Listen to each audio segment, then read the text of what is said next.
अभी हम डिस्कस कर रहे हैं मोल कंसेप्ट। मोल कंसेप्ट में अभी तक हमने क्या बातें करी हैं? हमने एटॉमिक मास को सीखा है। अगर मैं अब आपको किसी एटम के मास को लिखने के लिए बोलूंगा तो आप तीन तरीके से लिख सकते हैं। पहला, अगर ऑक्सीजन एटम है और इसके एक एटम का मास मैं बोलूं तो आप कहोगे सर 16 AMU आएगा। बहुत करेक्ट। अगर कोई इसका रिलेटिव एटॉमिक मास बोलेगा, रिलेटिव एटॉमिक मास, तो आप सिर्फ 16 लिख देंगे। और नेक्स्ट, अगर कोई मोलर मास आपसे बोल दे, आपसे कोई मोलर मास बोल दे तो वो कितना आएगा? 16 ग्राम हो जाएगा। मोलर मास का क्या मतलब है सर? मोलर मास का मतलब है कि आपने एक मोल ऑक्सीजन एटम लिए होंगे। एक मोल ऑक्सीजन एटम मतलब 6.022 इंटू 10 की पावर 23 ऑक्सीजन एटम। इतने सारे ऑक्सीजन एटम लोगे तो एक मोल बनेगा और जब जाके जो मास है वो आपका 16 ग्राम हो जाएगा। अब ये नंबर कहां से आया था? तो हमने एक स्टैंडर्ड केमिस्ट्री में सेट करा था, जो कि हमने AMU बोला कि इसमें हम यूनिट को, मास को मेजर करेंगे और हम कंफर्टेबल थे ग्राम में। हमने कनेक्शन जब देखा तो वहां से एक ग्राम में 6.022 इंटू 10 की पावर 23 AMU ये रिलेशन आया था। ये रिलेशन आया था जिस वैल्यू को मैं Na भी बोल रहा था, तो इस वैल्यू को हमने मोल डिफाइन कर दिया। इतनी बातें हमने अभी तक पढ़ी थी, इतनी सारी जानकारी अभी तक हमने मास के बारे में प्राप्त कर ली थी। ठीक है, अब नेक्स्ट हमें यहाँ पे क्या पढ़ना है? नेक्स्ट हम मॉलिक्यूल्स की तरफ जाएंगे। बट मॉलिक्यूल्स की तरफ जाने से पहले आप सोचो कि अगर आपसे कोई एटॉमिक मास की साइंटिफिक डेफिनेशन पूछ ले, तो जो किताबों में लिखी होती है डेफिनेशन वो पूछ ले, तो फिर कैसे बताओगे? तो हमने एटॉमिक मास एक्चुअल में निकाला कैसे? हमने क्या कहा, केमिस्ट्री में एक बेसिक यूनिट होगी जो जिससे हम पूरी दुनिया की केमिस्ट्री के एलिमेंट्स को कंपेयर करेंगे, जो कि क्या थी? 1/12 ऑफ कार्बन 12 एटम। इसका मास जो होगा उससे हम पूरी केमिस्ट्री को कंपेयर करेंगे। तो अगर मैं यहाँ पे नाइट्रोजन एटम ले लूं और इसके मास की बात करूं, नाइट्रोजन एटम और इसके मास की बात करूं तो वो कितना आएगा? तो आप बोलोगे वो आएगा 14 मल्टीप्लाई 1/12 ऑफ C12 एटम। ये आपने कल पढ़ा था या लास्ट क्लास में पढ़ा था, जो भी है। ठीक है, तो यहां से आप क्या सीखे? यहां से सीखे कि नाइट्रोजन एटम जो है वो 14 टाइम्स है इस मास के। तो आपका एटॉमिक मास क्या हुआ? एटॉमिक मास एक सिर्फ नंबर है जो इसके नाइट्रोजन के लिए 14 है, ऑक्सीजन के लिए 16 है, जो आपको क्या बता रहा है? जो क्या बता रहा है कि आपका एटम इस वाले मास से कितने टाइम्स हेवियर है। तो अगर आपको एटॉमिक मास की साइंटिफिक डेफिनेशन देनी है तो आप क्या बोलोगे? Atomic mass is a number which tells how many times a atom is heavier than, किससे कंपेयर करा? Mass of carbon 12 atom. 1/12 mass of carbon 12 atom से कितना हैवी है आपका एटम जिसका आप मास कंपेयर कर रहे हो, बस वही है आपका एटॉमिक मास। ये तो सिर्फ कहने की डेफिनेशन है, आपको समझना कैसे है? AMU, एक एटम, दो एटम, तीन एटम, मतलब कुछ नंबर ऑफ एटम्स के लिए AMU। उसके बाद रिलेटिव बोलोगे तो उसमें यूनिट हट जाएगी। और मोलर मास क्या होगा? इतने सारे एटम्स का मास। इतनी बात हमने लास्ट क्लास में करी थी। अब हम आगे बढ़ना चाहते हैं और एटम से आगे बढ़ेंगे तो हमारे जीवन में क्या आएगा? एटम्स जुड़ते चले जाएंगे। क्या होगा? एटम्स कंबाइन होते चले जाएंगे। और एटम्स कंबाइन होके क्या बनाते हैं? तो आप बोलोगे atoms combine to form molecules. Atoms combine to form molecules. ठीक है, तो यहां पे अब हमें मॉलिक्यूल के मास के बारे में बात करनी होगी। जैसे मैं सिंपल अगर आपको एग्जांपल लिख दूं, H2O।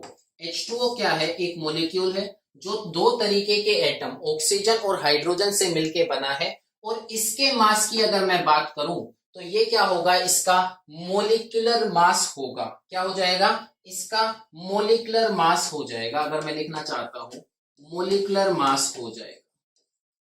तो मोलिकुलर मास क्या होगा? मोलिक्यूल कैसे बना था?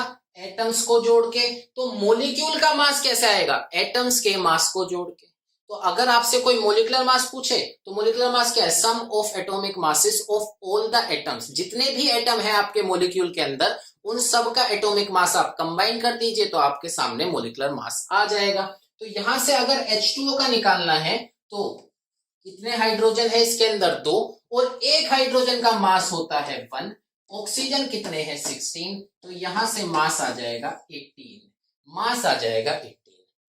अब आप लोग बोलोगे सर ये 2 AMU था, ये 16 AMU था, तो यहाँ पे मैं 18 AMU लिख दूं तो कोई गलती तो नहीं है, कोई गलत बात नहीं है, कोई परेशानी भी नहीं होनी चाहिए। बट कुछ जो क्या कह सकते हैं बहुत ज्यादा पढ़े लिखे लोग हैं, वो आपके इस AMU पे ऑब्जेक्शन उठा सकते हैं। कैसे उठा सकते हैं सर, हमने तो सही करा है। वो बोलेंगे कि ये H2O एक मॉलिक्यूल है। H2O क्या है, एक मॉलिक्यूल है, और आपने यूनिट जो लिखी है वो क्या है, एटॉमिक मास यूनिट, की एटम्स के मास को मैं इसमें मेजर करूंगा। तो बोल सकते हैं कि मॉलिक्यूल के लिए आप एटॉमिक मास यूनिट क्यों लिख रहे हैं, तो उनके लिए क्या जवाब है, उनके लिए जवाब है कि हम ये नहीं लिखेंगे, हम मॉलिक्यूल्स के लिए यूनिट जो लेंगे वो होगी यू। यू क्या होगी, you. You is unified mass. You क्या है, एक यूनिफाइड मास है जो बिल्कुल एग्जैक्टली इक्वल होगा किसके, मेरे एटॉमिक मास यूनिट के। बट कंफ्यूजन ना हो कि मैं एटम के लिए यूज कर रहा हूं या मॉलिक्यूल के लिए, तो मैंने उसको AMU को हटा के यहाँ पे यू कर दिया है। इतनी बात आपको यहाँ पे समझनी है। देखो हम बेसिक्स पढ़ रहे हैं, मोल कंसेप्ट सीख रहे हैं, बिल्कुल बेसिक से केमिस्ट्री को उठा रहे हैं, तो एक भी पॉइंट, इतना सा भी पॉइंट मिस नहीं होना चाहिए। तो सारी बातें यहाँ पे आपको पता होगी कि यू मॉलिक्यूल के लिए है, AMU एटम के लिए है, क्यों लगाया क्यों नहीं लगाया, ये सारी बातें आपको पता होनी चाहिए। अब अगर आप मॉलिक्यूल का मास निकालना चाहते हैं तो आपको एटम्स के, कुछ बेसिक एटम्स के मास का आइडिया होना चाहिए। मैं ये नहीं कह रहा कि आप लोग याद कर लीजिए, बट कुछ बेसिक एटम्स हैं उनके मास का आपको आइडिया होना चाहिए। और वो बेसिक एटम्स आपके सामने क्या है, वो बेसिक एटम्स आपके सामने ये, ठीक है। जैसे हाइड्रोजन, मास क्या होता है, 1 होता है। देखिए जब हम 10th क्लास में होते हैं तो हमें आदत होती है कि एटॉमिक नंबर से डबल कर देंगे तो मास नंबर आ जाएगा, हमें ये आदत होती है। बट इस आदत को अब आपको नहीं रखना है। जो आपका यहाँ पे मास नंबर होगा वो क्या होता है, देखो मैं यहाँ पे 2 नंबर भी डिफाइन कर देता हूँ, फिर आपको यहाँ पे पता लगेगा। अगर यहाँ पे कोई एटॉमिक नंबर बोलता है आप में से, तो एटॉमिक नंबर क्या है, एटॉमिक नंबर क्या है, वो नंबर ऑफ प्रोटॉन के इक्वल होगा, नंबर ऑफ प्रोटॉन के इक्वल होगा। जबकि कोई मास नंबर बोलता है कि मतलब वो नंबर जो मुझे मास बताएगा वो क्या होगा, मेरा प्रोटॉन प्लस न्यूट्रॉन। और मैंने आपको बताया भी है यार कि अगर किसी एटम का मास ले रहे हैं ना, तो number of proton plus number of proton और इलेक्ट्रॉन, इलेक्ट्रॉन को तो छोड़ दिया था क्योंकि उसका मास कम था। तो मास आया किस वजह से, प्रोटॉन और न्यूट्रॉन दोनों की वजह से।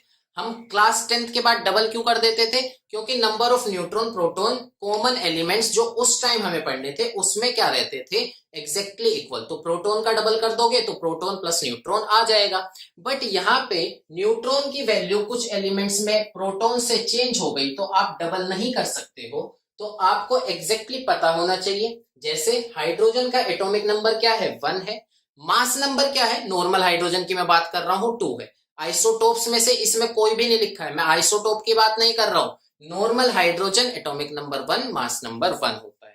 इसके बाद helium atomic number 2, mass number 4, मतलब मास नंबर इस, प्रोटॉन कितने हैं, 2 है, और न्यूट्रॉन कितने हैं, 2 है। इसके बाद लिथियम, लिथियम एटॉमिक नंबर क्या है, एटॉमिक नंबर क्या है, 3, मतलब प्रोटॉन कितने हैं, प्रोटॉन कितने हैं, 3 है। Proton plus neutron, mass number कितना है, 7 है, तो न्यूट्रॉन कितने रहे होंगे, 4 रहे होंगे, मतलब आप डबल नहीं कर पा रहे हो। तो ये बेसिक चीजें पता होना चाहिए था।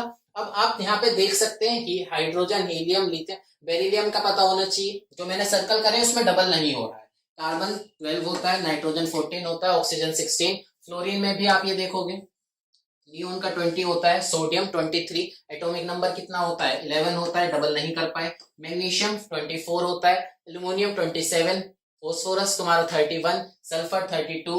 इसके बाद क्लोरीन, क्लोरीन एक अलग चीज आ गई है, क्लोरीन एक अलग चीज आ गई है जिसका आप क्या कहेंगे, जो आपका मास हम लेते हैं इसका वो 35.5 है। और ये हमने क्यों लिया है, ये हमने क्यों लिया है, बिकॉज क्लोरीन जो है वो अपनी आइसोटोपिक फॉर्म में बहुत अच्छे से एग्जिस्ट करता है।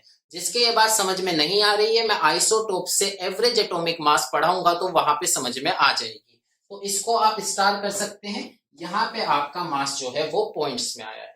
पॉइंट्स में आने का मतलब ये है कि वो हमारे आइसोटोप्स में एग्जिस्ट कर रहा होगा। इसके बाद आपका पोटेशियम 39, कैल्शियम आपका 40। तो ये कॉमन है कुछ एलिमेंट जिनका मास का आइडिया आपको होना चाहिए। कुछ और एलिमेंट है कुछ हेवियर है जिनके मास का भी आपको आइडिया होना चाहिए, जैसे कि मेरा क्रोमियम 52 होता है, Mn 55 होता है, आयरन 56, ये आपका अगेन कॉपर 63.5 एंड ये सारे आयोडीन तक, मरकरी, लेड, इन सब का आइडिया होना चाहिए। मैं नहीं कह रहा हूं कि आप याद कर लो बैठ के आज से इन एटॉमिक मासेस का रट्टा लगा लो, वो मैं नहीं बोल रहा हूं। इनका मास आप इतनी बार प्रैक्टिस करोगे कि आपको याद ही हो जाएगा, और अगर याद नहीं है तो आपके एग्जाम में लिखा हुआ मिलेगा, आपको मास याद करने की जरूरत नहीं पड़ेगी, इस बात की टेंशन मत लो। बट मैंने सिर्फ दिखाया है कि आपको इन मासेस का आइडिया होना चाहिए, ठीक है।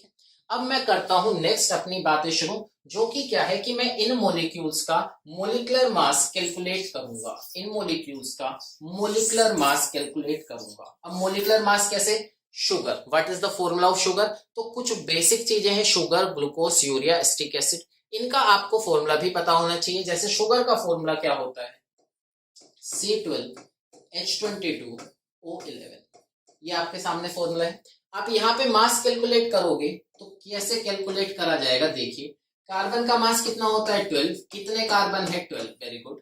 हाइड्रोजन का मास कितना होता है? 1, कितने हाइड्रोजन है? 22।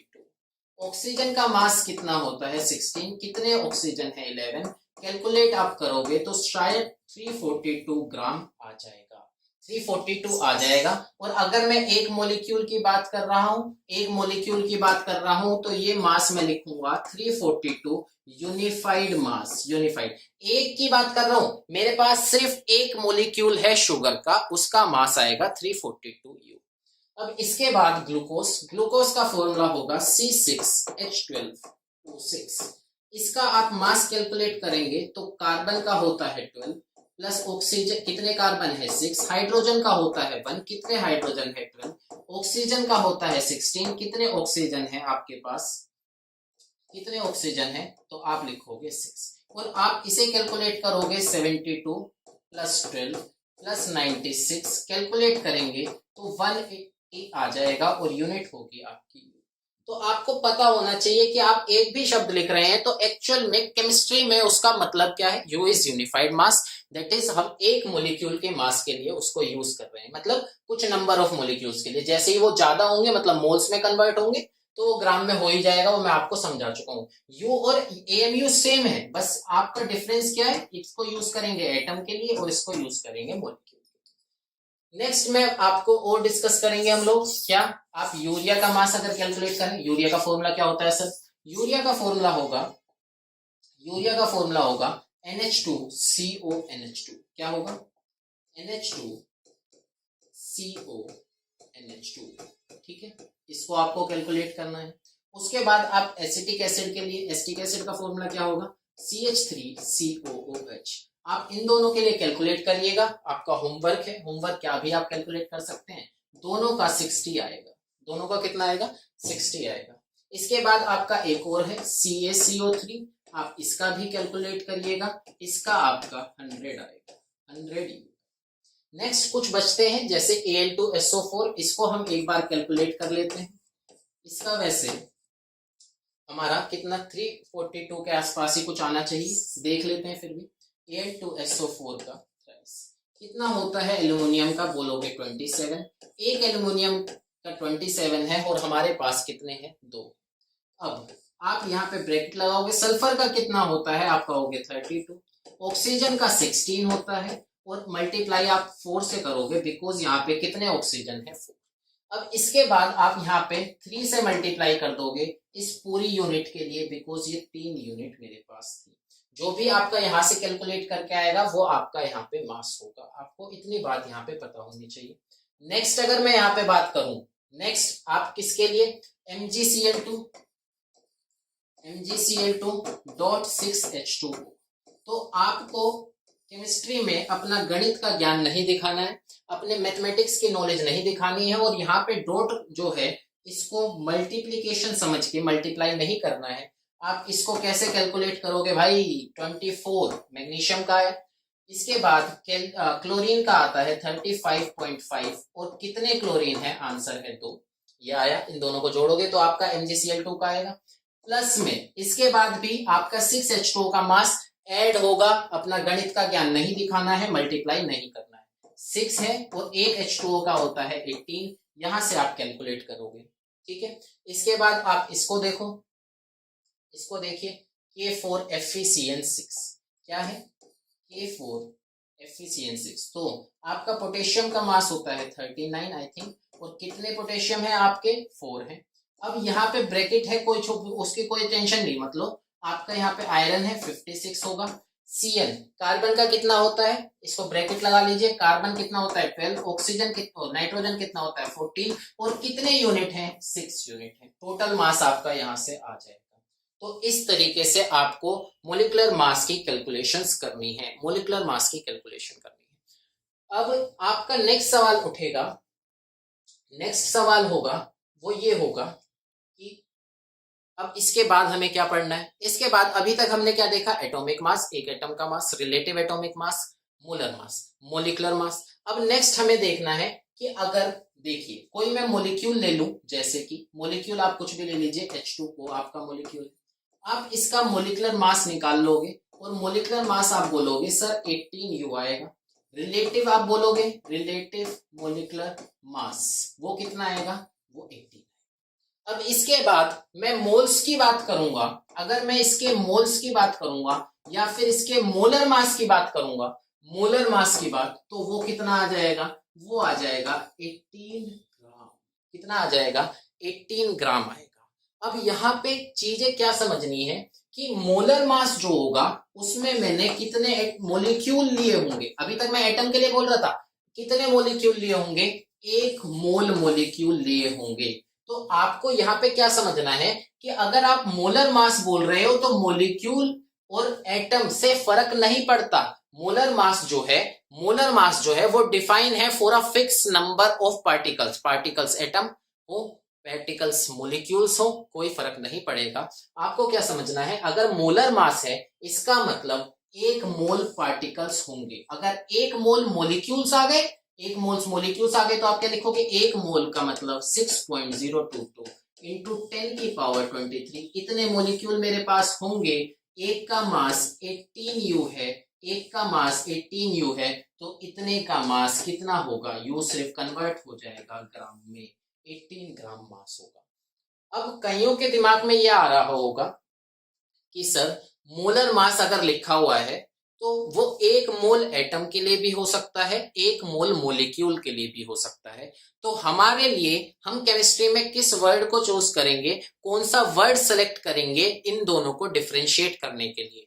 मैं कैसे बताऊंगा कि मेरे पास 1 मोल एटम है, मेरे पास 1 मोल मोलिक्यूल है। तो यहां पे आप एक वर्ड सिलेक्ट करेंगे क्या, जैसे मैं यहाँ पे आपको एग्जांपल से बताऊंगा। जैसे देखो ऑक्सीजन है, ऑक्सीजन का आप एक एटम लेते हो तो 16 AMU आता है। 1 मोल मतलब मोलर मास लेते हो, मोलर मास लेते हो तो वो 16 ग्राम आता है, 16 ग्राम आता है। ये आपका एटॉमिक मास है और ये मोलर मास है, ये आपको समझना है। तो अगर एटॉमिक मास 16 AMU है और मोलर मास 16 ग्राम है, तो दोनों में देखने में क्या अंतर लग रहा है, वैसे तो बहुत बड़ा अंतर है। इसमें कितने मोलिक्यूल, इसमें कितने आपके ऑक्सीजन के एटम है, मतलब बहुत सारे एटम है, 6.02 टू 10 के पावर 23 एटम है, जब जाके ग्राम हुआ है। बट देखने में क्या लग रहा है कि ये तो भाई वैल्यू तो सेम ही रखी है, आपने AMU हटा के ग्राम ही तो कर दिया। तो आप इस मोलर मास को, जो कि एक एटम के लिए डिफाइन करा गया है, इसको आप बोल सकते हो, AMU की जगह आपने लिखा है ग्राम, तो इसको लिखा जा सकता है gram atomic mass, gram atomic mass. What is gram atomic mass, what is gram atomic mass, gram atomic mass आपके 1 मोल एटम्स का मास होगा। ग्राम एटॉमिक मास 1 मोल एटम का मास होगा। अभी आपने बोला था ना 1 मोल में डिफाइन तो नहीं कर रहे एटम है या मोलिक्यूल है, डिफाइन नहीं कर रहे, यहाँ पे डिफाइन कर दिया है मैंने, 1 मोल एटम का मास आपका ग्राम एटॉमिक मास होगा। यहाँ पे मैं लिख भी देता हूँ 1 मोल एटम, ये आपके सामने। अब यहाँ पे कोई सर अगर मोलिक्यूल आ जाए फिर क्या करेंगे? बेटा कुछ नहीं करेंगे, सिंपल देखो यही चीज है। H2O, अगर एक H2O है, एक H2O है तो क्या बोलूंगा? मोलिकुलर मास बोलूंगा, मोलिकुलर मास बोलूंगा। और ये मोलिकुलर मास कितना आएगा? 18U आएगा, 18U आएगा। और अगर इसका मोलर मास मैं लिखना चाहता हूं तो कितने कितने मैं H2O के मोलिक्यूल लाऊंगा? Na molecule. अब तो मैं Na बोलूंगा, बार बार इतना बड़ा नंबर कौन बोले। तो यहाँ पे आपका आ जाएगा 18 ग्राम। कितना आ जाएगा? 18 ग्राम। तो आपने अगेन क्या करा है? यू हटा के ग्राम लगा दिया, यू हटा के आपने यहाँ पे अगेन क्या करा है? ग्राम लगा दिया है। तो आप लोग यहाँ पे अगेन क्या लिखोगे? ये आपका मोलर मास मोलिक्यूल के लिए डिफाइन है जो कि ग्राम में आ रहा है, तो आप इसे ग्राम मोलिकुलर मास भी बोल सकते हो। तो अब आपको एग्जैक्ट पता है कि अगर एक मोल मोलिक्यूल है तो आप ग्राम मोलिकुलर मास बोलेंगे, अगर एक मोल एटम है तो आप वहां पे ग्राम एटॉमिक मास बोलेंगे। तो एक एक बेसिक चीज क्लियर है, एक एक बेसिक चीज क्लियर है कि आपको क्या कब बोलना है, कौन सा सिंबल है, उस सिंबल का मतलब क्या है। यही है आपके बेसिक्स ऑफ केमिस्ट्री कि बेसिक आपको केमिस्ट्री में क्या आना चाहिए। तो अब नेक्स्ट मैं यहां से मोल कंसेप्ट की तरफ मूव करूंगा कि अभी तक मैं यहाँ पे मोल कंसेप्ट में क्या सीखा हूं। मोल कंसेप्ट में मैं क्या सीखा हूं आपको ये समझना पड़ेगा। मोल कंसेप्ट आप हेडिंग डाल सकते हैं, मोल कंसेप्ट। तो अभी तक मेरे कॉन्सेप्ट जो बने हैं मोल्स के रिगार्डिंग, वो दो चीजों को लेके बने। वो क्या बने कि सर अगर कोई एक मोल लिखता है तो इसका मतलब है वो 6.022 इंटू 10 की पावर 23 इतने एटम, इतने मोलिक्यूल, मतलब इस नंबर की बात कर रहा है एक मोल का, ये मतलब।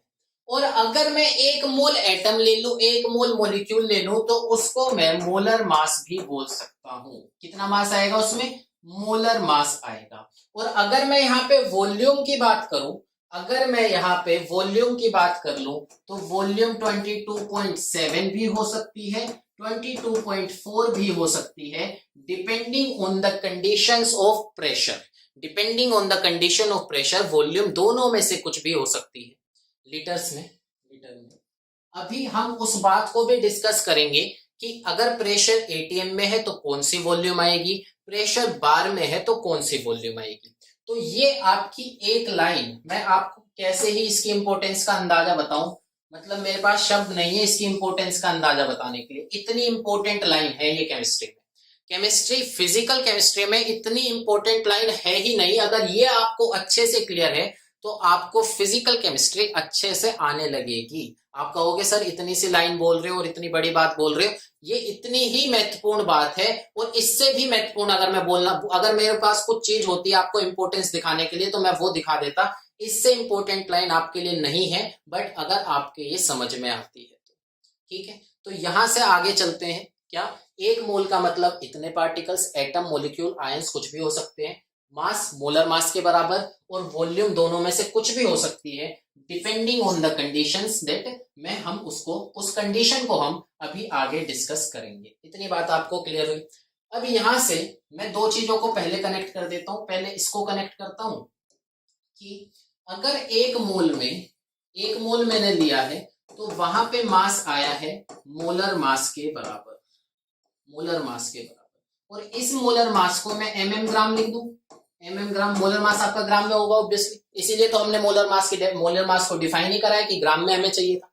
अब यहां से अगर कोई 1 ग्राम ले आए तो उसमें कितने मोल्स आएंगे? उसमें 1/mm मोल्स आ जाएंगे। कोई परेशानी नहीं होनी चाहिए।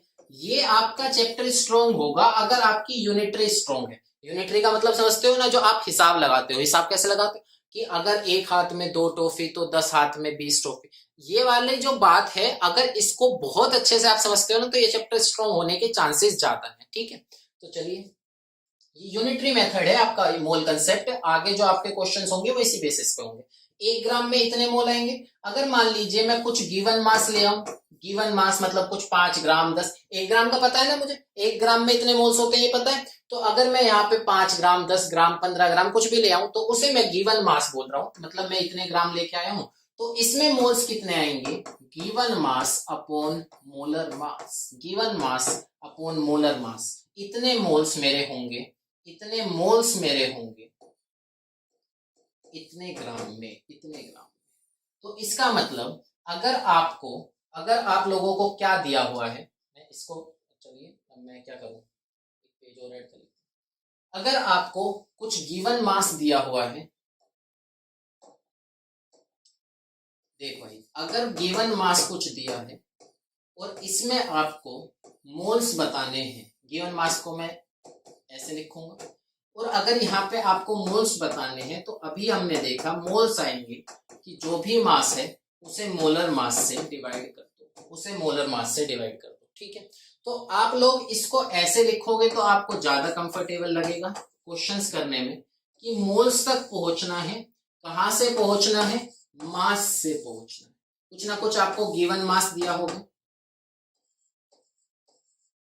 ठीक है, और इस मास से आपको मोल्स पे जाना है, ठीक है। तो आपको क्या करना पड़ेगा, आपको क्या करना पड़ेगा, गिवन मास को डिवाइड कर दीजिए मोलर मास से, आपके मोल्स आ जाएंगे। और अगर मोल से आपको गिवन मास पे जाना है तो यहाँ पे आप ये भी लिख सकते हो, यहाँ पे given mass equals two moles multiply molar mass, आप ये भी लिख सकते हो। और यहाँ पे आप क्या समझोगे कि अगर मेरे पास मोल्स हैं और मुझे गिवन मास पे पहुंचना है तो मल्टीप्लाई करना पड़ेगा मोलर मास से।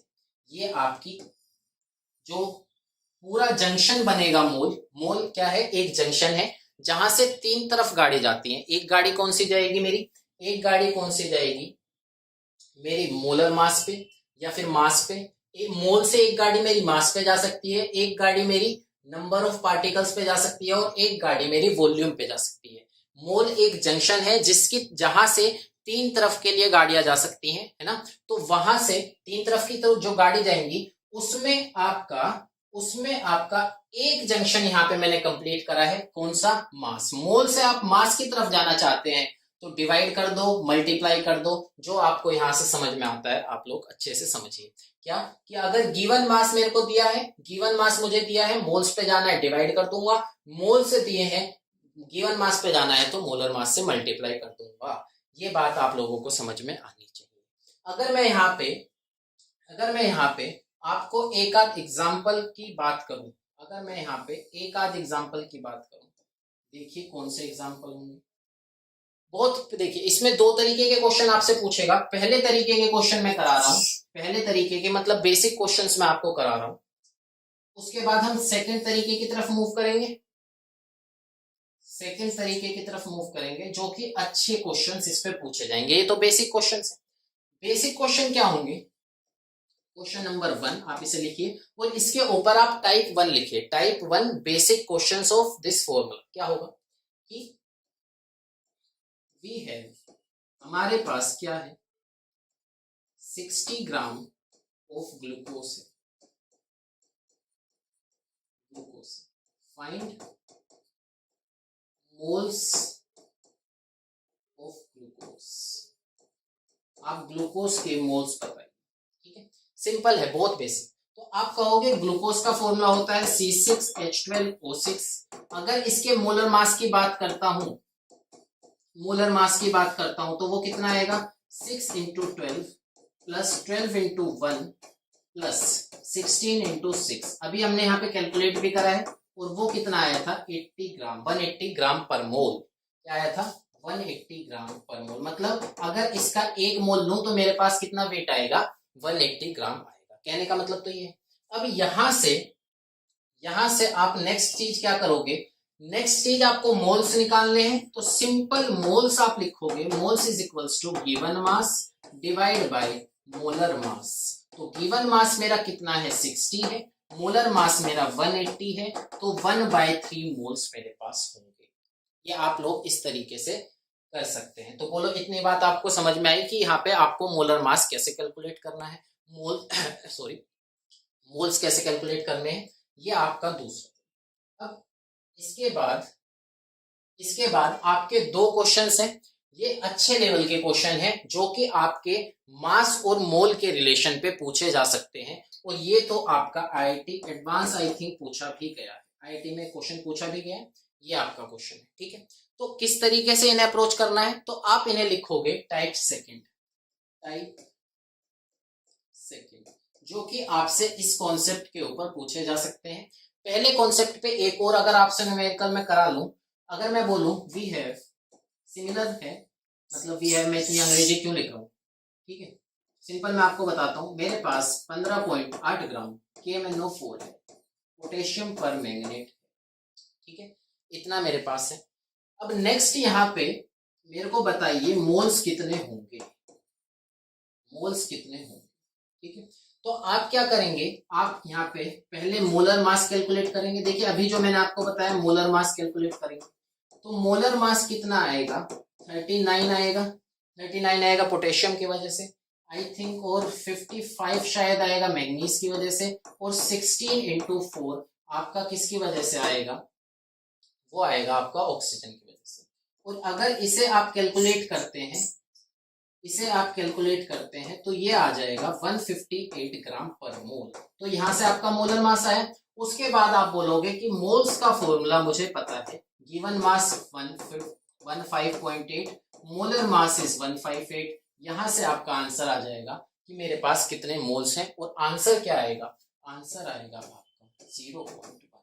ये आप कर सकते हो। अगर नेक्स्ट क्वेश्चन आपको करना है तो आपके लिए मैं एक क्वेश्चन लिख देता हूं, एक क्वेश्चन लिख देता हूं कि मेरे पास 10 ग्राम CaCO3 है, मोल्स बताइए। तो ये तो अब देखिए कोई मतलब नहीं बचा, मैं मेथड सिखा चुका हूं, रिपीटेशन हो रहा है क्वेश्चन का, आप लोगों को भी दिख रहा है, तो आप लोग इस कंसेप्ट पे क्वेश्चन कहीं से भी कर सकते हैं। अब हम चलते हैं अपने टाइप सेकंड की तरफ, जिसमें आपको एक नई चीज सीखने को मिलेगी, जिसमें आप एक अच्छी सी और बात सीखोगे, उसको समझो, ठीक है। अब तो रिपीटेशन है। पहला तरीका, पहला टाइप 1 मैं आपको बता चुका हूं, ठीक है। ऐसे ना मिटा के मैं इसको ऐसे मिटा दूं तो कितना कंफर्टेबल रहे, है ना। चलो, तो अब हमें क्या सीखना है, ये आपको दिख रहा है, अच्छे से दिखना ही चाहिए। चलिए क्या है, mass of an atom of element x. एक कोई एलिमेंट है जिसके एक एटम का मास, ध्यान सुन लेना, एक एटम का मास, बिल्कुल ध्यान से, एक एटम का मास उसका कितना है, वो है 1.6 इंटू 10 की पावर -23 ग्राम।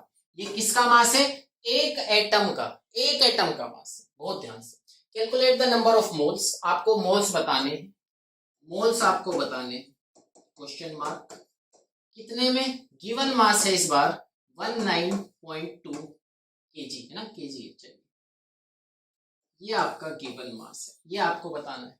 तो अब आप यहाँ पे क्या करोगे, आप पहले मोलर मास निकालोगे। तो अगर मोलर मास आपसे पूछ ले फॉर्मूला देके, कैसे, फॉर्मूला देके, तो आपके लिए तो बहुत आसान है। जैसे अगर यहाँ पे मोलर मास, अगर ये CH3COH होता तो आप फटाक से निकाल देते, कहते सर 60 आएगा। बट इस टाइम उसने फॉर्मूला नहीं दिया, उसने बोला कोई एलिमेंट x है, x का पता लगाइए। आप लोग कहोगे सर x का पता तो मैं आज तक नहीं लगा पाया, ऐसे x, चलो छोड़ो, तो बेकार बात है। मास एलिमेंट x का इतना है, तो उसका मोलर मास क्या होगा। अगर अब इस क्वेश्चन को आपको करना है तो आपको मोलर मास की बेसिक डेफिनेशन पे जाना पड़ेगा। बेसिक डेफिनेशन मोलर मास की क्या होगी, बेसिक डेफिनेशन मोलर मास की क्या होगी, वो होगी कि भाई मोलर मास होता है एक मोल एलिमेंट का मास, 1 मोल ऑफ एलिमेंट अगर मैं लूंगा तो उसका मास जो आएगा वो मैं मोलर मास कहूंगा। और एक मोल एलिमेंट मतलब मैं कितने एलिमेंट के पार्टिकल ले रहा हूं, एलिमेंट के कितने पार्टिकल ले रहा हूं, समझना। एक मोल एलिमेंट का मास मोलर मास होगा, और एक मोल का मतलब कितने पार्टिकल आएंगे, तो आंसर होगा, ठीक है, तो आंसर होगा एक मोल मतलब 6.022 इंटू 10 की पावर 23। इतने एलिमेंट x के लिए जाएंगे, तो इतने एलिमेंट का मास जो होगा वो मोलर मास होगा। इतने एटम लिए जाएंगे, मैं एलिमेंट क्यों बोल रहा हूं, इतने एटम लिए जाएंगे, तो इन एटम्स का मास जो होगा वो मोलर मास के बराबर होगा। अब एक एटम का मास मुझे पता है, एक एटम का मास मुझे पता है, और मुझे इतने एटम का मास बताना है, ध्यान से समझ लेना, एक एटम का मास पता है और इतने एटम का मास मुझे पता करना है। अगर पता कर लिया तो वो मोलर मास आ जाएगा, और मोलर मास पता है, गिवन मास पता है, तो मैं यहां से मोल्स कैलकुलेट कर पाऊंगा। तो देखो दूसरा तरीका क्यों बोल रहा हूं, दूसरा तरीका मैं इसलिए बोल रहा हूं कि पहले तरीके में तो फॉर्मूला दे देगा तो वहां से मोलर मास कैलकुलेट करना आसान है।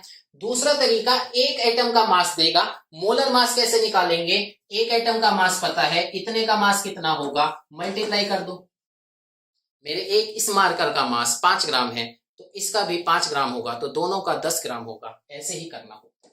तो एक का मास इतना है, एक का मास कितना है, इतना, इतने का मास कितना होगा, मल्टीप्लाई कर देंगे और वो मास मेरा मोलर मास के बराबर, मोलर मास के बराबर है। जो भी यहां से मल्टीप्लाई करके आएगा वो आपका मोलर मास होगा। तो अगर आपको मोलर मास यहां से पता लग गया, अगर आपको मोलर मास पता लग गया तो अब मोल्स का फॉर्मूला तो आसान है। मोल्स क्या होंगे, गिवन मास इज 19.2 ग्राम, उसको 19.2 केजी, उसको ग्राम में लिखेंगे तो इतना आएगा, उसको ग्राम में लिखेंगे तो इतना आएगा, और यहां से आपका 6.022 इंटू 10 की पावर 23 इंटू 10 की पावर 23 इंटू 1.6 इंटू 10 की पावर -23, पावर्स आपकी कैंसिल हो जाएंगी, पावर कैंसिल हो जाएंगी, और जो भी आप यहां से कैलकुलेशन करोगे वो आपका आंसर आ जाएगा। तो ये था सेकंड तरीका, जिसमें आपको एक पार्टिकल देगा, उसका मास देगा, तो 6.022 इंटू 10 की पावर 23 से मल्टीप्लाई करके मोलर मास निकालोगे, गिवन मास पता है, वहां से मोल्स आ जाएंगे।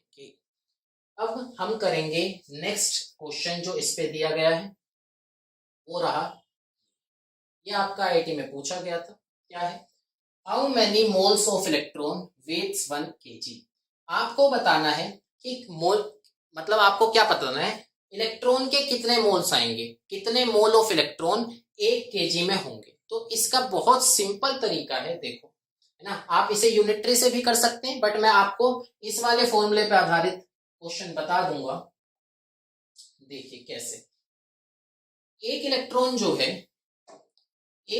जो है उसका मास कितना होगा, एक इलेक्ट्रॉन जो है उसका मास कितना होगा 9.1 इंटू 10 की पावर -31 केजी, ये होगा, ठीक है।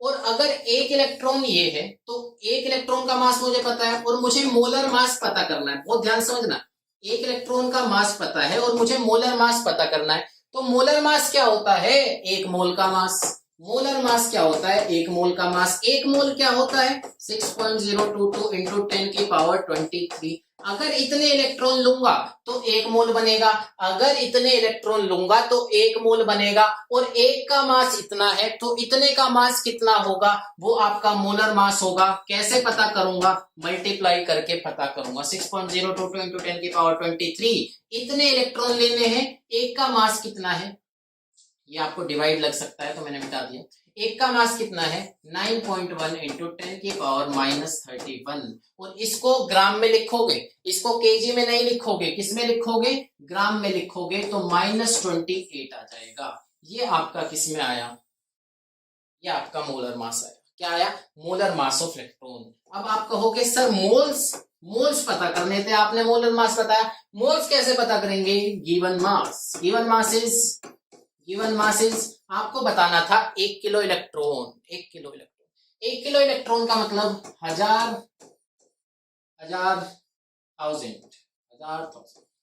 ग्राम इलेक्ट्रॉन, तो ये गिवन मास हुआ।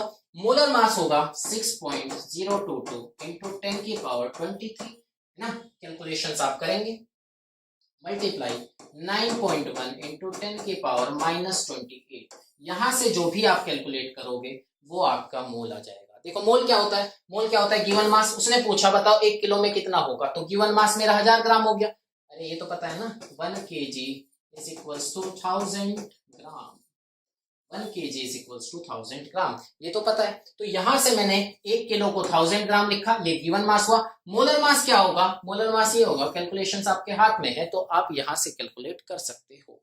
तो इतनी बातें मैंने आप लोगों को बताई कि जो क्या थी, मेरे को मोल्स कैलकुलेट करने थे, गिवन मास से कैलकुलेट करने थे, दो तरीके के क्वेश्चन इसमें पूछे जा सकते हैं, बार बार मैं बोल रहा हूं। तो अगर ऐसे कैटेगराइजेशन हो गया ना कि कितने तरीके के क्या क्वेश्चन पूछ सकता है, तो फिर क्या ही बचा? बताओ बचा क्या हो जीवन में? जीवन में वैसे भी क्या ही बचा? अब नेक्स्ट बताओ, कोरोना के बाद जीवन बर्बाद। नेक्स्ट इससे पहले हमें एक कॉन्सेप्ट को पढ़ना पड़ेगा, उसके बाद हम नेक्स्ट जो क्वेश्चंस हैं उन्हें करेंगे।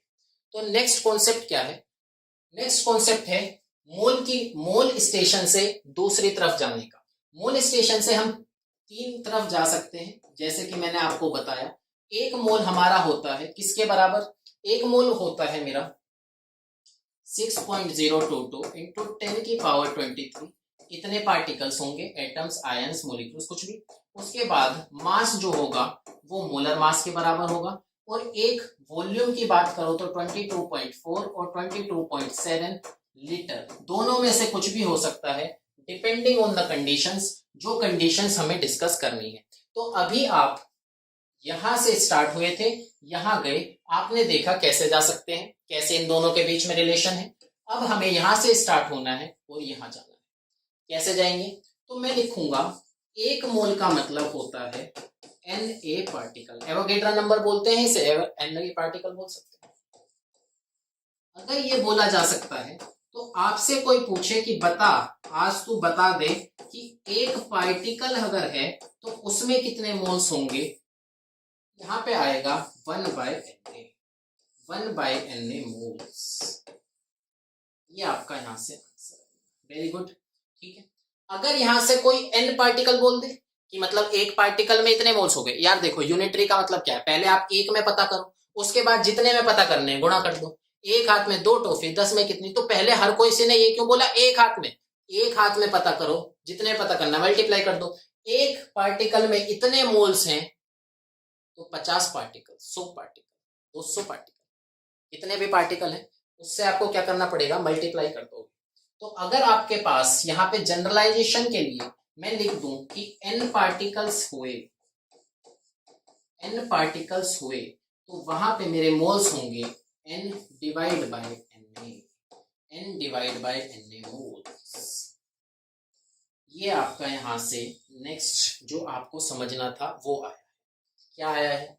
ये तो आपके सामने फॉर्मूला है कि अगर आपको पार्टिकल्स दिए हैं, मोल्स निकालने हैं तो ये हो। तो अभी हम बीच जंक्शन पे थे जहां पे मैंने आपको मोल बताया था। मैंने आपको क्या बोला था? मोल। मैंने बोला मोल। तो इससे आपकी दो तरफ की गाड़ी छूटने लगी है ना। कोई आप स्टेशन पे हैं, वहां से आप जा सकते हैं इधर मास की तरफ। गिवन मास इसे लिखना बेटर होगा। किसी का भी अगर एक्चुअल जो गिवन मास है, अच्छे से ही लिख दो ना इसे। अगर मेरे पास मोल्स है तो मैं इधर मास की तरफ जाना चाहता हूं जो कि गिवन मास है। आप कैसे जाना पसंद करेंगे? मोल से मास के लिए मुझे मल्टीप्लाई करना पड़ेगा मोलर मास से, और गिवन मास से मोल्स पे जाना है तो डिवाइड करना पड़ेगा मोलर मास से। ये मेरा एक स्टेशन हुआ, ये मेरा एक जंक्शन है जहां से मैं चारों तरफ जा सकता हूं। अगर मुझे मोल से जाना है नंबर ऑफ पार्टिकल्स की तरफ, कहाँ जाना है? इधर आ जा, मोल से पार्टिकल की तरफ। तो अभी मैंने देखा है मोल से नंबर ऑफ पार्टिकल का क्या रिलेशन है, मोल से नंबर ऑफ पार्टिकल का क्या रिलेशन है, अभी मैंने देखा है। तो मोल से अगर पार्टिकल की तरफ जाना है तो मल्टीप्लाई करना पड़ेगा Na से, और अगर नंबर ऑफ पार्टिकल से मोल्स की तरफ जाना है तो डिवाइड करना पड़ेगा Na से। तो ये वाली दो कहानी अभी आपको पता लगी हैं। एक कहानी यहाँ पे बची हुई है जो कि क्या है, वॉल्यूम की, जिसको हम कंडीशंस के लिए, जिसको हम पहले कंडीशन पढ़ेंगे, कौन सी कंडीशन पे कितनी वॉल्यूम, और उसके बाद उस दिशा में भी जाने की कोशिश करेंगे। दिशा पटानी है ना। यहाँ से अब इतने मोल्स हैं तो मोल वॉल्यूम की तरफ कैसे जाएंगे ये भी आपको पता होना चाहिए। अब यहाँ से क्या क्वेश्चन पूछ सकता है? सिंपल क्वेश्चन भी पूछ सकता है। सिंपल क्वेश्चन क्या होंगे? बहुत बेसिक में ना, जो बिल्कुल बेकार से किताब में लिखे रहेंगे वो क्वेश्चन क्या होंगे, मैं एक आध लिख देता हूं इधर, आप लोग कर लें। आपसे बोलेगा पहला क्वेश्चन कि बताओ मेरे पास 12.04 44 इंटू 10 की पावर 23 मोलिक्यूल्स हैं पानी के, तो मोल्स कितने होंगे? तो आप लोग क्या करोगे, moles is equals to number of particle 12.044 into 10 की पावर 23 डिवाइड बाय एन, यही होता है मोल्स का formula for number of particles. तो यहां से आपका 6.022 इंटू 10 की पावर 23 आंसर आ जाएगा 2। एक तो ये बिल्कुल बचकाने क्वेश्चन पूछ सकते हैं। इसके अलावा और क्या क्वेश्चन पूछे जा सकते हैं, वो है आपके ये, क्या इस तरीके से आपसे क्वेश्चन पूछेगा। कैसे पूछेगा, अभी तक हम 2 स्टेशन पे गए हैं, इसको आप समझना, ये इंपॉर्टेंट मैं बता रहा हूं। देखो यहाँ पे हमारा ये है, जो भी मेन चीज आई है, जो मेन चीज आई है वो ये आई, ये जो ब्रैकेट में मैंने बनाया, क्या क्या आई। अगर आपसे मास दे और नंबर ऑफ पार्टिकल पूछे तो कैसे निकालोगे, मास दे के नंबर ऑफ पार्टिकल पूछेगा तो कैसे निकालोगे, आप कहोगे मास से पहले मैं मोल्स पे जाऊंगा और मोल्स से नंबर ऑफ पार्टिकल निकालने मुझे आते हैं। मास से पहले मैं मोल्स पे जाऊंगा और फिर मुझे नंबर ऑफ पार्टिकल निकालने आते हैं। ऐसे ही अगर नंबर ऑफ पार्टिकल दे के मास पूछ ले तो पहले मोल्स पे आओगे उसके बाद मास पे जाओगे। तो ये आपको कनेक्टिविटी तोड़नी नहीं है, आपका बीच सेंट्रल स्टेशन है मोल्स, और जो किसको, मास और नंबर ऑफ पार्टिकल को कनेक्ट कर रहा है। इतनी बात समझ में। अब नेक्स्ट यहां से समझो, क्वेश्चन है calculate the number of He atom, calculate the number of helium atom, किसमें, 100 ग्राम हीलियम में, 100 ग्राम हीलियम में। तो पहले आपसे क्या करवा रहा है, मास दिया है और नंबर ऑफ पार्टिकल्स पूछे हैं, मास देके नंबर ऑफ पार्टिकल पूछ रहा है। तो आप लोग बिल्कुल शातिर लोग हो, आप कहोगे ये एक्चुअल में पहले मुझसे मोल निकलवाना चाहता है। मोल का फॉर्मूला होता है given mass is, given mass कितना है 100, मोलर मास इसका आएगा 4, तो यहां से आपके मोल्स आ जाएंगे 25। कितने मोल हैं, 25। उसके बाद हमें पता है एक मोल में Na पार्टिकल होते हैं, Na एटम आएंगे, हीलियम के पार्टिकल क्यों लिख रहा हूं, जब हीलियम की बात चल रही है तो एग्जैक्ट लिख सकता हूं ना। अब एक मोल में कितने एटम आते हैं, तो 25 मोल में कितने आएंगे, आंसर आपका होगा 25 Na, 25 Na। ये आपका यहाँ पे अच्छे से आपको पता होना चाहिए। अब सेकेंड पार्ट इसका जो है वो इंटरेस्टिंग है, वो अच्छा क्वेश्चन मैं कह सकता हूं, है ना। क्या, अब इसमें आप लोग क्या करोगे, अब यहाँ पे आप मोल की तरफ नहीं जा सकते, मैंने आपको बताया है जो मास है वो AMU में गिवन है, किसमें गिवन है, AMU में गिवन है। अगर मास AMU में गिवन होगा, किसमें, AMU में, तो इसका मतलब मोल्स की बात नहीं चल रही होगी, कुछ नंबर ऑफ पार्टिकल्स की बात चल रही होगी, 1 पार्टिकल, 2 पार्टिकल, 3 पार्टिकल, मतलब मोल्स की बात नहीं है। तो आप लोग यहां से क्या बात समझे, आप लोग बात समझोगे कि सर एक हीलियम एटम है, एक हीलियम एटम है, तो इसका मास कितना होता है, एक हीलियम एटम का मास होता है 4 AMU। ये बात आपको क्लियर होनी चाहिए, बहुत ज्यादा क्लियर होनी चाहिए। अगर एक AMU मैं लूं, एक AMU मैं लेके आऊं, तो मेरे पास 1/4 हीलियम एटम होगा, 1/4 हीलियम एटम होगा, ठीक है। और मेरे पास कितने AMU हैं, 100 AMU हैं, 100 AMU हैं। तो कितने यहाँ पे एटम होंगे, 100 divide by 4 that is 25 helium atom.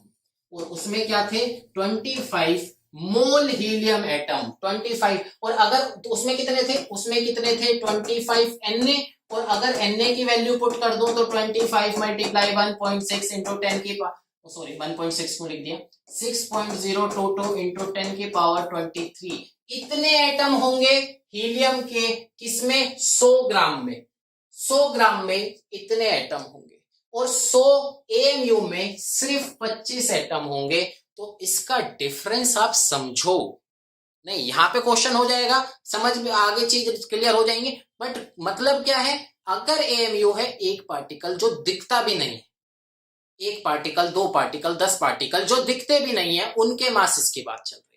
और अगर ग्राम में ले जाना है तो कितने पार्टिकल लेने पड़ेंगे? 10 की पावर 23 में कहीं जाके संख्या आ रही है, तो 10 की पावर 23 कितनी बड़ी संख्या है आपको मैं बता रहा हूं। आप मोल पति हो, तो किसी में दुनिया में इतना पैसा नहीं है जितना आपके पास होगा।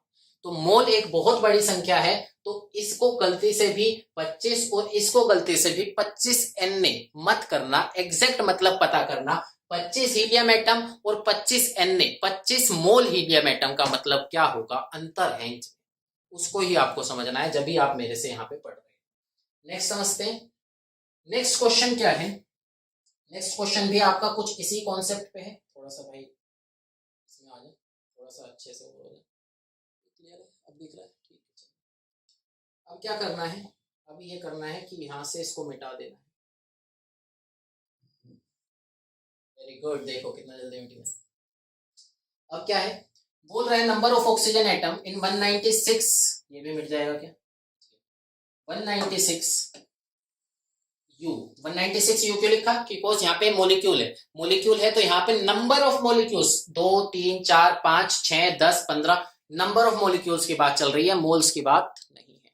तो बोल रहा है कि अगर इतने यू मतलब इतना मास है मेरे पास H2SO4 का, तो उसमें कितने ऑक्सीजन एटम आएंगे, ये सेकंड क्वेश्चन। तो अगर यहां से आप बोलोगे H2SO4 का मास कितना होता है 98 यू। अगर आपके पास एक H2SO4 है तो आपके पास कितना मास है 98 you. Unified mass, atomic mass unit के बिल्कुल एग्जैक्टली इक्वल होता है, इतना मास आपके पास है। अगर आपके पास एक यू है तो आपके पास कितने H2SO4 है 1/98। H2SO4 के मोलिक्यूल में बोल दूंगा इसे, बार बार मोलिक्यूल लिखना बहुत बड़ी बात है मेरे लिए। एक यू में इतने मोलिक्यूल हैं और मेरे पास 196 यू हैं, तो कितने आ जाएंगे 196 डिवाइड बाय 98, मतलब आपके पास यहाँ पे 2 H2SO4 के मोलिक्यूल हैं। मतलब आपके पास यहाँ पे 2 H2SO4 के मोलिक्यूल, सिर्फ दो मोल नहीं, सिर्फ 2 मोलिक्यूल। एक मोलिक्यूल में आपके कितने ऑक्सीजन के एटम होते हैं 4, दिख रहा है। अगर आपके कोई ऐसे लिख दे कि H, देख रहा है इधर देख, अगर कोई ऐसे लिख दे H2SO4 तो कितने ऑक्सीजन हैं आपके सामने बताओ, तो आंसर है 4। कितने हैं 4। तो अगर यहाँ पे एक और मोलिक्यूल आ जाए तो उसमें भी कितने आएंगे 4, तो टोटल कितने ऑक्सीजन एटम है, आंसर है 8। तो यहाँ पे ही आपको समझना है कि ANU और ग्राम में कितना बड़ा अंतर है, ये आपको समझना है। तो नेक्स्ट आपका आंसर इसका हुआ 8। नेक्स्ट हम समझते हैं आपके सामने आपकी कंप्यूटर स्क्रीन पर, मोबाइल में जहां भी आप देख रहे हो, आपके सामने ये रहा क्वेश्चन। क्या है मेरे पास 3.42 ग्राम। अब देख लो किसकी बात चल रही है, मोल्स की बात चल रही है, क्योंकि यूनिट क्या आ गई ग्राम। ग्राम मतलब मोल्स की तरफ सोचो, इतने ग्राम शुगर है, बताइए कितने मॉलिक्यूल होंगे, कितने एटम होंगे और हर प्रकार के कितने एटम होंगे, ये आपको बताना है। तो नेक्स्ट क्वेश्चन हम डिस्कस करते हैं, ये आज की क्लास का आखिरी क्वेश्चन होगा। क्या क्वेश्चन है? 3.42 ग्राम शुगर ही थी क्या या ग्लूकोज था? ग्लूकोज मान लो, जो भी लिखा था मैं ग्लूकोज मान रहा हूँ। कभी फिर मेरे को कहो कि सर ग्लूकोज लिखा था शुगर करा दिया, शुगर लिखा था ग्लूकोज करा दिया, ग्लूकोज लिखा था। आंसर क्या है, इतने ग्राम है। तो यहां से आप मोल्स निकालोगे 3.42 ग्राम गिवन मास है, मोलर मास 342 आएगा, है ना। तो इसे यार ग्लूकोज ना करके आप लोग एक काम करो, शुगर कर लो, क्योंकि शुगर में कैलकुलेशन मेरे लिए आसान पड़ जाएगी, तो मैं इसे यही मान के चलूंगा। शुगर का मोलर मास कितना होता है 342। तो यहां से मोल्स कितने आएंगे, यहां से मोल्स आ जाएंगे 0.01। कितने आ जाएंगे 0.01। इतने मोल्स हैं, तो आपके पास मोलिक्यूल्स कितने हैं? तो मैंने क्या कहा था मोल्स जो होते हैं वो गिवन नंबर ऑफ मोलिक्यूल्स, देख लो इधर, given number of molecules divide by n, ये होता है। अब मेरे पास मोल्स हैं 0.01, ठीक है, और मेरे से गिवन नंबर ऑफ मॉलिक्यूल पूछना चाह रहा है, तो मैं उसे कैसे बताऊंगा आंसर, मैं कहूंगा 0.01 इज इक्वल्स टू, इसे n बोल लो, given number of particle, n की वैल्यू बता दो, ठीक है। तो यहां से आपका गिवन नंबर ऑफ पार्टिकल आ जाएगा, और मैं n की टर्म्स में लिख दूं, मतलब मैं इसे ऐसे लिख दूं 6.022 इंटू 10 की पावर या तो 21 लिख लो, ये तो एग्जैक्ट नंबर है। और अगर इसे लिखना चाहते हो तो ऐसे भी लिख सकते हो n की टर्म्स में, ये दोनों बात एक ही है, ठीक है। अब नेक्स्ट पूछा है, ये तो आपके क्या है, ये आपके आए नंबर ऑफ मोलिक्यूल्स, क्या आए, नंबर ऑफ मोलिक्यूल्स आए। बट अगर आपसे कोई पूछ ले कि बता नंबर ऑफ एटम कितने हैं, ये तो बता दे लाला कितने एटम है, तो आपका फॉर्मूला क्या है, C12H22O11। अगर आपके पास एक मॉलिक्यूल है तो उसमें कितने एटम है, 12 कार्बन के एटम, 22 हाइड्रोजन के एटम और 11 ऑक्सीजन के एटम है। तो यहां से आपको क्या पता लगा है, यहां से पता लगा कि टोटल एटम कितने हैं, 2 2 4 और 5, इसके बाद 2 1 3 और 1 4, मतलब एक अगर मॉलिक्यूल है तो 45 एटम है, एक मॉलिक्यूल है तो 45 एटम है, तो इतने मॉलिक्यूल होंगे तो कितने एटम होंगे, तो लिखोगे number of atoms, total number of atoms किसके इक्वल आएगा, 45 एक में है, और हमारे पास कितने हैं, हमारे पास या तो एग्जैक्ट चाहिए तो ये वैल्यू लिख लो, अगर n की टर्म्स में लिखना चाहते हो तो ये लिख लो, और अगर एग्जैक्ट लिखना चाहते हो तो n की वैल्यू पुट कर देना, आपको पता है n की वैल्यू कितनी, ठीक है। अब नेक्स्ट यहां से number of atoms of each type, क्या पूछ रहा है, number of atoms of each type, कैसे पता करेंगे, इसमें कार्बन के एटम कितने होंगे, देखो देखो देखो देखो, मोलिक्यूल्स कितने आए हैं, मोलिक्यूल कितने आए हैं, आंसर है 0.01 Na। फॉर्मूला क्या है मोलिक्यूल का, C12H22O11। कार्बन एटम कितने होंगे, कार्बन एटम कितने होंगे, एक मॉलिक्यूल में 12 कार्बन एटम है, एक मॉलिक्यूल में 12 कार्बन एटम है, तो इसका मतलब इतने मॉलिक्यूल में कितने एटम होंगे, 12 मल्टीप्लाई 0.01 Na, ठीक है। हाइड्रोजन एटम कितने होंगे, एक में कितने हैं 22, एक में कितने हैं 22, तो इतने में कितने होंगे 0.1 Na। सिमिलरली ऑक्सीजन एटम कितने हैं, तो कितने होंगे 11 मल्टीप्लाई 0.01। तो यहां तक हम सीखे हैं, क्या सीखे, मोल